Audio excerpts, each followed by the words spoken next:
when you asked to the first one, they were saying, we are putting stones. But they said, we are constructing a cathedral. They were doing the same thing, but the perception was different. When you do things, it changes when you know what is the purpose. And I was thinking many times during the past months, it has to be a little bit difficult sometimes to know why to do all this work here in the underground, I can say, of our generator. It all started with emptying that very dark cellar here next, and to put away many things, and then to start to move from this storerooms to that storeroom, and then finally to bring over the books, all the books, to this new libraries, we can say. It was a big work. And first of all, this is a moment to thank all of you for the way that you collaborated in order to not to bring over books and other things, but to create a museum. Because that was the final purpose of all the activities here to create a museum. And not a museum, but about our beloved founder, Peter Joseph Triest. So therefore, for me, it is a very happy moment, I can say, that together with you, all of you who participated in one other way in creating our museum, that we can open it officially, we can say, today on the feast of the Transfiguration. It's like also a kind of transfiguration for our house. All those who remember how it was before here, it was dirty and so on. And now I can say we have a nice entrance, and immediately you will see also a very nice museum about our founder. It has sense to have a museum about our founder here in Rome, because for the moment the process of beatification is going on here in Rome. And you know, some months ago, the Positio was finished and was introduced in the congregation of the sainthood, and also accepted as a very important step on the way towards the beatification. So we really hope that in a short time we can have a positive answer about the further steps in the process of beatification, and finally that we can hear it is accepted by the Pope, and then our founder is becoming venerable. And venerable is the first official and formal step towards the beatification and the canonization. Once you are venerable, it's a title you will never lose again. Now he is a servant of God. It's a title that is, you can lose it, I can say, when it's finished. You're not more a servant of God, but venerable is the official term given by the Church to someone on his way towards canonization through beatification. Once again, thank you very much for all the weeks and months that we were working together and was really collaborating in moving books, in cleaning everything, and then painting everything. And this morning, Lieven told me, when I came here, I had many questions. We have to make a museum in a cellar downstairs, so what is it? But then when he saw the environment, he was very surprised, you said.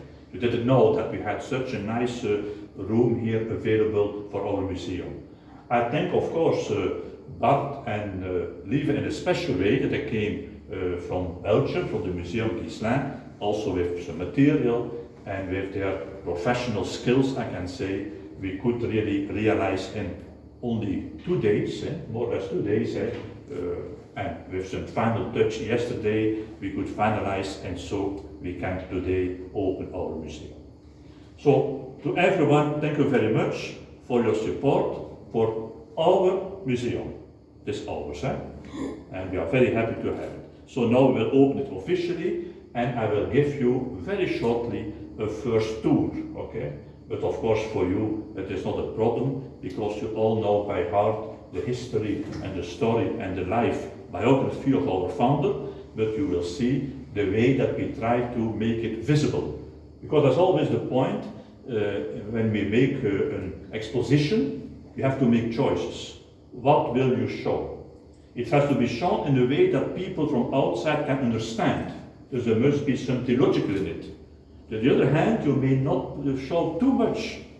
So we have really taken very consciously make some choices and put it together, and I think in a very nice line that we can learn about our founder, his biography, learn also about his spirituality, learn something about his congregations, and also learn something about the further process of the beatification. So these are the several topics we can say are together in our museum. These books here, they will come prizes. Dus we hope when people are coming here to visit that they are interested to buy some books. But inside are the books, and people can, there's only so, don't take them away, please brothers. I will put prices on it, and if you like one, you can pay one with your pocket money, of course. And then I like to give you a book, and even for the brothers from the house with some reduction, okay?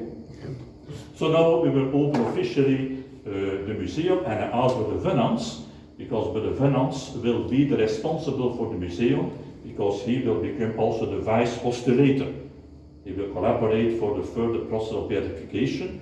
There's also the reason that he is here. He will be involved in animation. So I ask him to open the door of the museum as the new responsible of the museum.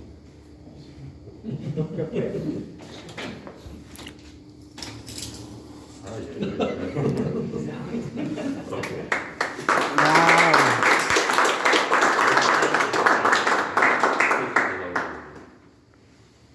Is really Okay, and all the camera.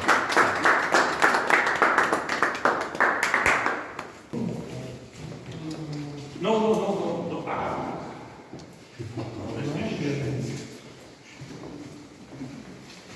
So that is for the end. So for those who are coming in the first time, they can start to read a short overview of the life of the founder. Okay? Life of the founder, and also the way that he founded the four congregations. You have here the original painting that you have there, the original one, and then the House of the Sisters of Charity, the first house, together with the Tree of Life of Sisters of Charity, and then they have the Bible, the first place of the Brothers of Charity, and our patron saint. And we start with the birth of our founder, of course. So we have taken the paintings or the pictures that we have of the comics. You know, we have a comic of the founder, and we have taken pictures from this comic to give an overview of the life of the founder. So for those who are not common with the founder, then we'll give explanation. He is born in Brussels in 1760 and so on, and that here the people are bringing him to the church for baptism and so on. Here is a very important statue because it is coming from Sri Lanka with a relic. So you know, when we open the tomb, then we have taken some relics, and every region received relics like that, and they were asked also to do something about it. And in Sri Lanka they made a nice statue with the emblem of the congregation in the heart of it, our relic. So it is also a central place of our museum. And that is a very nice painting, and it is like the entrance of the museum. That is the official painting of the founder with his official statue, we can say. But here we have a very lovely one, and the text is Hac padra Trieste mortalis vivet imago, virtutes caramo quis innovare valet. On this painting you have the mortal Triest, the image of the mortal Triest. But who will live his virtues and renew, we can say, his virtues. So it is a real invitation to all of us to live the values and the virtues lived by our founder. So it is a very nice painting. It was, we don't know exactly who painted it. It's not clear. It was for many years with sisters in Belgium, and I could finally have it. There's a whole story with Canon Delmotte, who was the contact person that I could arrange it, and finally it came in our hands, and it was already several times in the museum in Ghent, but now it was for already 20 years in my office. And now I offered it to our museum because it is maintaining in the house. I really love it because it is it's very nice, very simple and very nice. So we continue, and then we have here the first year of our founder, his formation. And we know that during the seminary time, he was inspired by two persons, Vincent de Paul and Francis de Sales. So therefore, we put also some books here that are probably used by our founder. And we know very well that he was very inspired by the Introduction de la vie devote, François de Sales, the Introduction of Devout Life, the Imitation of Christ of Thomas à Kempis, of course the life of Vincent de Paul, who became really an inspirator of him, and then we have also the small booklet of Scupoli, the Combat Spirituel. So these are books who were probably used by our founder, and we have also here the promotion list of the university. You know, first he went to the University of Louvain, and you see here that he had good results, and here these are the books that he was used in the seminary. He became a priest, and of course, already we know the story. When you don't know, we will tell the several places he was in Assen, Answijk, Mechelen over there, etc. And then finally he came in Ronse, but then in Ronse he has to be hidden for 5 years because of the French Revolution. A very special time, a blessed time for the founder, because step by step he deepened, I can say, his spiritual life, and he became really a mystical man. And then he was very happy when he could speak for the first time openly in Lovendehem. That is the picture of Lovendehem, we can say, where he said, I can give you, that was still in Ronse, the 3 words, I give you still remember? My example, teaching and my service. These are the 3 words of the founder in Ronse. Then in Lovendehem, he was the one who said, I have seen the suffering of my people, I have to do something. And inspired by Vincent de Paul, he started with some young women, the first congregation in 1804, the Sisters of Charity of Jesus and Mary. Again, we can have a whole story about the founding of these sisters and the difficulty, but that is the foundation house. And then Father Triest was asked to come to Ghent with the sisters to take care of the sick people in the Terhagen Abbey in Ghent. You see here Father Triest is arriving in Ghent with the sisters, and there he became responsible for the hospice, for the commission for the hospices, and there also director temporarily of the Bijloken in Ghent, and there he started with the Brothers of Charity, and here he is bringing 3 young men. You see them, to the old people in the Bijloken on the 28th of December 1807. So we continue overall. A very important moment was, of course, and we put it here together as a real memory, that Father Triest was confronted with a very sad situation of the psychiatric patients in the General Devil Castle in Ghent.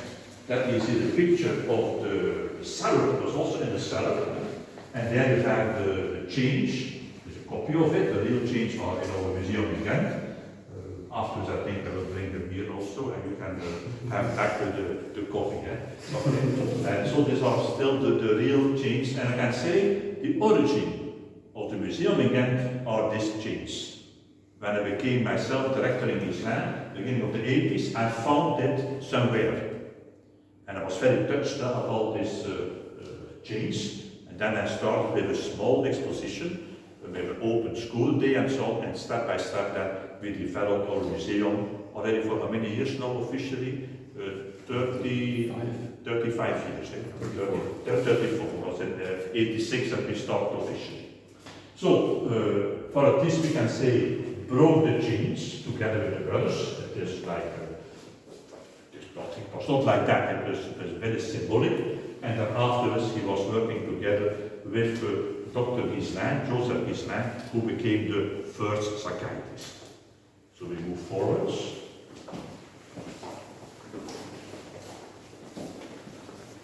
Here again, we have some pictures, and it's always the one who has to give the guiding, and afterwards it will be Brother Vernans, who is a specialist in explaining everything.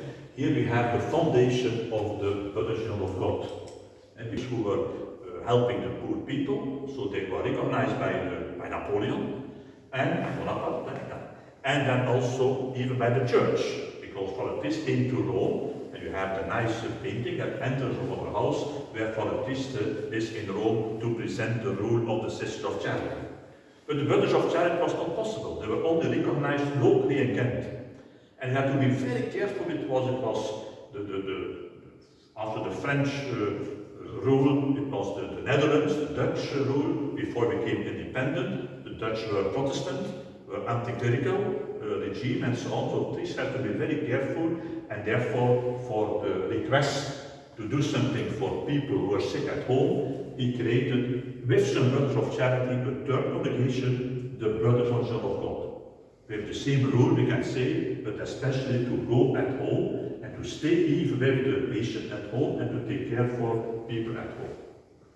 Father Triest was a man who was very involved in the local politics, and for example, at a certain moment, he was asked to go to the King of the Netherlands to defend the Beguines. The Beguines was a kind of religious order, we can say, and at a certain moment, King Guillaume said, we have to stop these Beguines, and Father Triest was asked together with Kelvin van Volkersbeke to go to the king and to ask him to protect and to keep the Beguines, and finally the king didn't answer positively, but he was doing nothing, and so therefore the Beguines were saved, because there was no order to abolish them.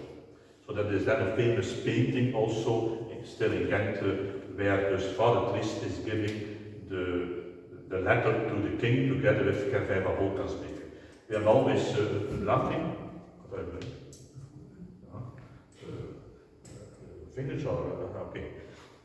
Father Triest was very short, you know, he was 1 meter 59, but on all these pictures he is like a very tall man, even tall as the king and as Kelvin van Volkersbeke. That is, of course, interpretation of the painter. Afterwards, the Brothers of Charity started also with schools for the poor people. So it was care for the elderly people, we saw it at the beginning, then care for the psychiatric patients, and also taking care for the poor children. At the end of his life, Father Triest, it was already after the independence, when the king, the new king of Belgium, Leopold I, together with his wife, came, the Queen, to Ghent, visited the house of the Sisters of Charity, and he gave his decoration to Father Triest. His own decoration, the order of Leopold I, of course. But the day afterwards, they came to Father and said, give back that decoration, because it is from the king, you will receive another one, a copy of it. And just before he died, we can say, he started with a fourth congregation, the Sisters Childhood Jesus, to take care for the orphans, and the children were put aside and not taken care by the parents. Vondelingen in English, what is the word vondelingen? Well, I'll say it in English, no, I don't know the word. The foundlings I think, the foundlings. So, and then Father Triest started with the fourth congregation, the Sisters Childhood Jesus. Father Triest died, and here you see the last moment of Father Triest. He died 24th of June 1836. And here you have the official information that was put at a time at the church when someone died. All the elements are in it. Here in this, so you will see here and there, what is it, een tonkast, een... Display? Display? Yeah, this, yeah, okay. So here we have the memory card when Father Triest died. We have the official medal that was made, and that's only done by people who are very important. He also received a prize, Franklin de Montillon, that is that medal that he received, and that is his first biography. And that is show really that Father Triest was an important one, because already in 1836, on the same year that he died, there was already a biography. With normal people, I don't think they will write a biography when you die immediately. But for Father Triest, already the same year, the first biography is here. And even in books in Italian, we found about important persons about Father Triest, even in Italian. So it sounds really here that we have an important person. I think now we have to move, and then we have here history. We have to speak about his charism. And we put some elements who are important to understand his charism. It was founded, of course, in Holy Scripture. For this was someone who devoted every day, time for Lectio Divina, meditation, contemplation. And I put here an old Bible, and I put it open on the chapter of Matthew 25:14. All we have done for the least of my brethren, you have done it for me. So I think we have to find a way to really mention very clearly this text. That is something that we can do afterwards. Father Triest was a man of Eucharist. You know that he gave very nice meditation about the Eucharist, the importance of Eucharist in one's life. Daily Eucharist. And here you have the chalice that was the property of the nephew of Triest, of Father Triest, who came for a period as his secretary. And that is the chalice that stayed with Father Triest and was used by Father Triest. So that's one of the very important things we have, a chalice, and I think on the name we have somewhere the name of Triest, but it is Emmanuel Triest, the nephew of Father Triest, who was for a period his private secretary. Here you have a statue, you don't see it? Not yet, of St. Bernard. We are looking for it. We hope we'll find the statue of St. Bernard, because for the creation of his congregations, for him, Vincent Paul for apostolic life was very important, but he said very clearly, and it's very, very nice, I can say, said in the rule of the Sister of Charity, combine always contemplation, St. Bernard, with your apostolic work, with charity, Vincent Paul. To the Sister of Charity, he gave two patron saints, St. Bernard and Vincent Paul. So St. Bernard became really a great inspirator, and here you have the first rule of the Sister of Charity, the first rule of the Brothers of Charity, and the first rule of the Brothers of the Son of God. The one of the Sister of Charity, Jesus, is already asked, and I probably will bring it with me next week. I asked a copy because we don't have a copy of it. And here we have some letters, also signed with Father Triest. You see his signature. That is the list of the first brothers, and also an interrogation for profession. So this is from our archives. Another element is his Marial devotion. And here we put two elements here, which we put a statue of Our Lady, but also Our Lady of Loreto. Coming back from Rome, he visited Loreto, and then he bought a picture for all his communities. There is one picture that we have still in the archives, and as mentioned, this picture was given by our Reverend Father Triest at the occasion of his visit to Loreto, and is signed by Bernard Noter, our first church superior. So here is a very important place. You have the signature of our founder, but also you have the signature that we have only a few letters. I was looking at the archives, and I think there are only 5 letters where we have the signature of Bernard. So we have very few things of our first general superior. And then, of course, the Sacred Heart was also very important for Father Triest. So we call the Sacred Heart for him was the expression of real divine love expressed by the Sacred Heart of Jesus. So here we have, we can say, a summary of the roots of his charism. Gospel, Eucharist, Marian devotion, the Sacred Heart, and inspired by, of course, Bernard of Clairvaux and Vincent de Paul. Here we have some elements about, we can say, the apostolate. Like I said at the beginning, when we make a museum, we have to make choices. What will you show? And here we have, first of all, that famous painting of Ronse. In fact, fact, it had to be there, but we have to see a little bit how we can put it together in this place. That is the moment that Father Triest is giving the last sacraments to the wife of that brigadier. Coton, yes. And you see, the wife is dying and Coton is entering, but then he is respecting and even protecting our family. Here we have the first role of the hospice in the Bijloge. So the brothers, together with Father Triest, developed a rule how to run the Bijloge, the old man. So that is the original text. Here you have a letter of Father Triest with his signature, a book of Old Islam with the Gerald Devil Castle, some houses, and here you have one of the first books of Braille. So you know that Father Triest at the end of his life started also with the care of deaf and blind. And for the blind, the new method was then the Braille. That's one of the first books because it is printed by the Brothers of Charity, by their own printing press in 1845. So it's a very historical document that we put here in this place.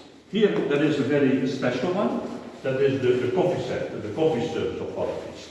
At the moment of the closing session of the diocesan process, the nephew of Father Triest, so they are still family in Belgium, and I had some contact with them, and he came to me, he said, I have still a coffee set. I was thinking, a coffee set, you put like, we make coffee. He said, and it is from Father Triest, it is with us, are you interested to have it? Of course. So he brought a big box, and that was the coffee set of Father Triest. So we are very happy because most of the things are, of course, in the hands of the Sisters of Charity. He died with the Sisters of Charity, but we have his coffee set. Don't tell it to the Sisters of Charity. Otherwise, they say, it has to be come back to us because it has to complete the furniture of Father Triest. Here we have some elements that we found at the moment of the opening of the tomb of Father Triest. That is the original coffin.